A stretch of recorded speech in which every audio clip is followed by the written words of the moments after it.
So I need to take a deep breath. I've never given a talk before. I'm a university professor, so I've given a lot of lectures. But it's easy to give a good lecture because the students are prepared to be very bored. And the bar is kind of low. So they told me that a talk is a little bit different, that there's some sort of expectations.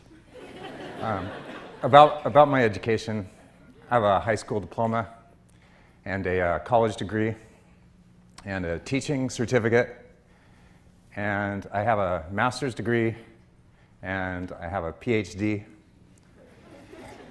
I've been teaching for 29 years, all levels of education.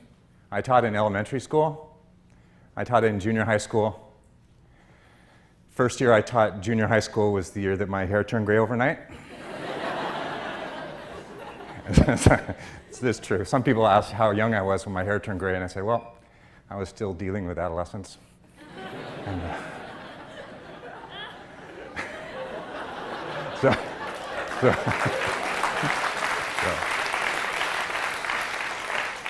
So I've been in education basically all my life.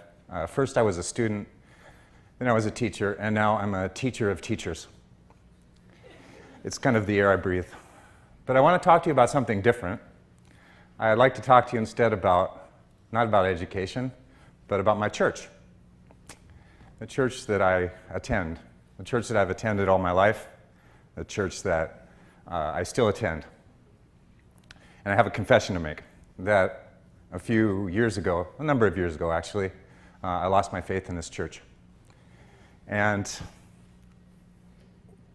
I lost my faith. I realized that my church was a myth, and that my faith was a myth. The church that I lost my faith in was a church of school. I know the precise day that this happened, that I lost my faith in the church of school. It was the day that I received my PhD. On that day, on that day, you know, I'm quite serious. On that day, I realized that I couldn't go any higher, that there was no more education to attend. I realized that I couldn't turn to a teacher anymore, and it was as if I was going into withdrawals. I'd gone to so much school. It was like I was on a drug before, and I was coming off like I was on the edge of a cliff. That day was really hard for me, but it was also the most empowering day of my life. And the reason it was the most empowering day is because I realized that I could no longer turn to a teacher or to a school, that I could only turn to myself for my own learning. And sure enough, from that day, I've written a number of books. I've done some great research, in my humble opinion, and I haven't looked back. I haven't gone back to a school or to a teacher. The myth of education says that knowledge is scarce and that we have to go to a school in order to attain that scarce knowledge. The myth of education is an old myth, really. I think it's probably hundreds, if not thousands of years old. And you can understand that it might have made sense a long time ago when knowledge really was scarce. Think of a time before the printing press. Think of a time, say, in the early Renaissance. There's a wonderful story about Michelangelo, who loved reading books. And if he found out that there was a book in the next town that he wanted to read, he'd walk, say, 20 miles to read that book. And the next day, he'd walk home 20 miles. In those days, when knowledge was really scarce, you can imagine that the myth of schooling makes sense. But the myth of schooling should have disappeared with the printing press. People said it would disappear with the advent of the television, and it should really have disappeared with the advent of the internet. And you know, people say even now, they say, oh, the internet is about to democratize learning.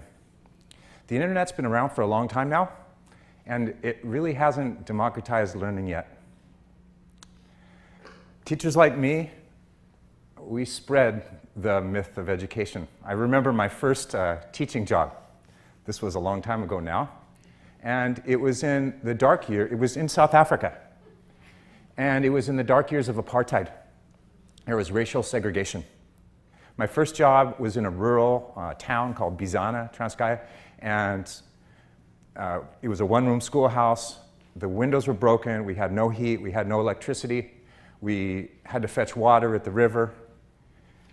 And my first job was to teach elementary school.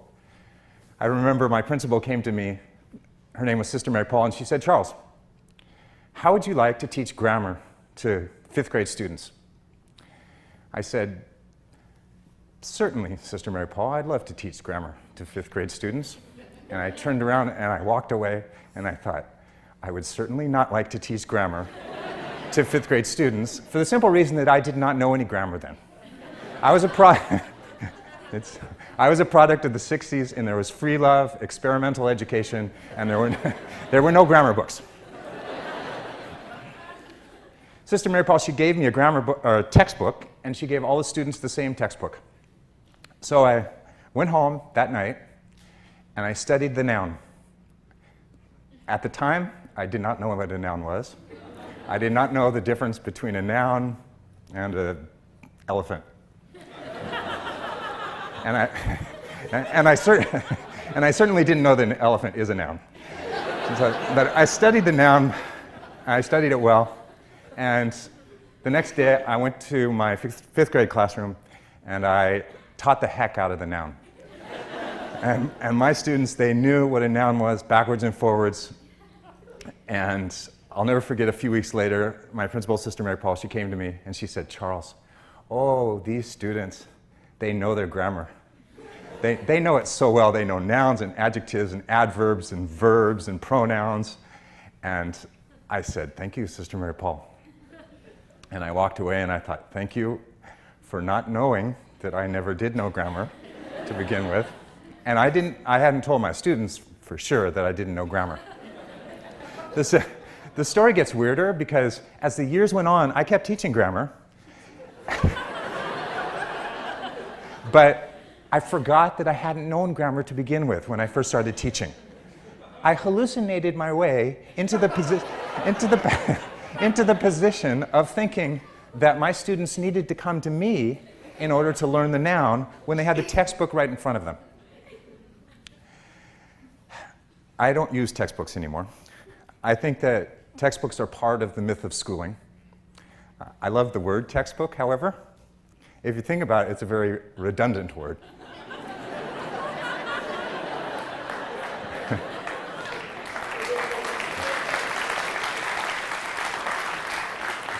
It means book.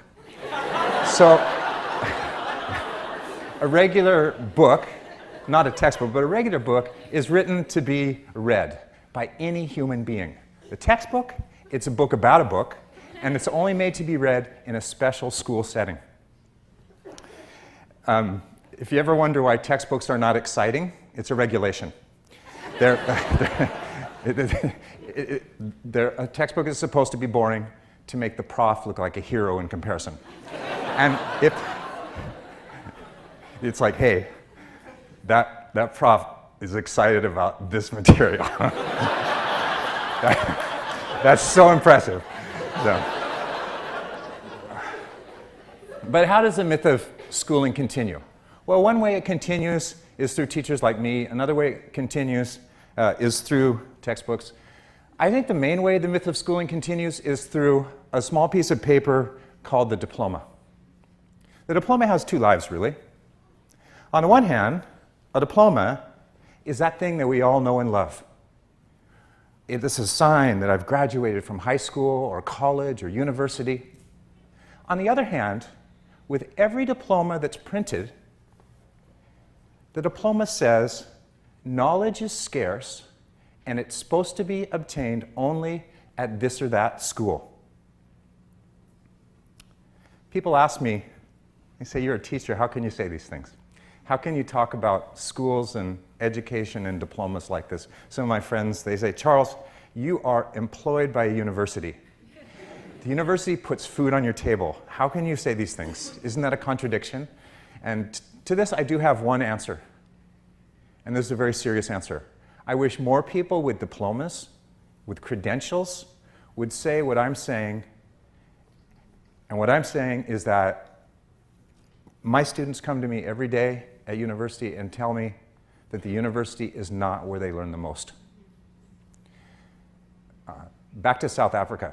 As I said, I started teaching elementary school in the dark years of apartheid, when there was racial segregation. A white person and a black person could not attend the same school together. A white person and a black person could not sleep together in the same hotel. A white person and a black person could not eat at the same restaurant. My black friends and I, we had to break the law in order to swim at the same whites-only beach. In those days, South Africa was a very credentialed society. People had to carry what was called an apartheid passbook. And this passbook, it said your race. It said if you were an African or an Indian or a white person or a colored person.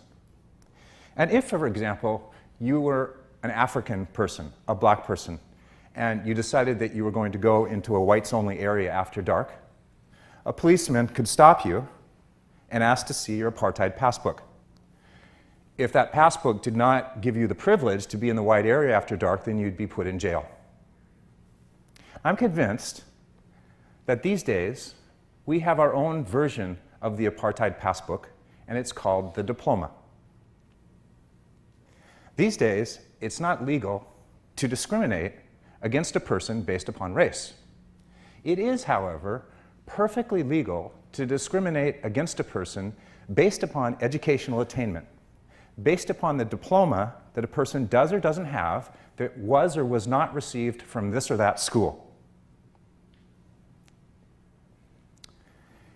In South Africa at the time, anti-apartheid activists used to protest by symbolically burning their apartheid passbooks in symbolic protest of a racist society. So what's my takeaway message? Let's symbolically shred our diplomas in protest, in symbolic protest of the myth of schooling.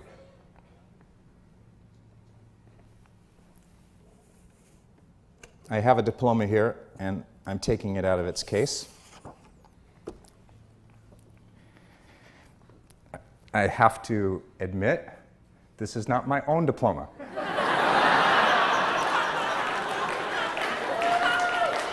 No. But it's not that I'm not willing to shred my own diploma. It's that I've had 5 diplomas over my lifetime, and I seem to have lost every single one of them. Moving from house to house. I did get permission, however, to shred my partner's diploma. And I'm not lying, she's in the audience here. So I'd like to shred this diploma in symbolic protest of the myth of schooling.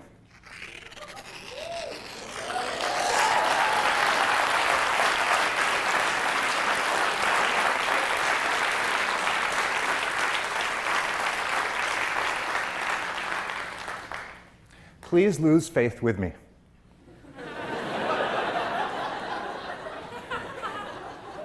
Let's tell a different story. Schools create dependency. They don't liberate. Schooling is not going to save the world. In the past half century, college degree is the new high school diploma in the first world. In the same time, in the third world, 7th grade is the new 3rd grade. In that same time, the educational achievement gap has decreased very little. I guess what I'm trying to say in the end is friends shouldn't let friends depend on schooling. And please, don't take as many years as I did to realize that people don't need teachers like me. Thank you.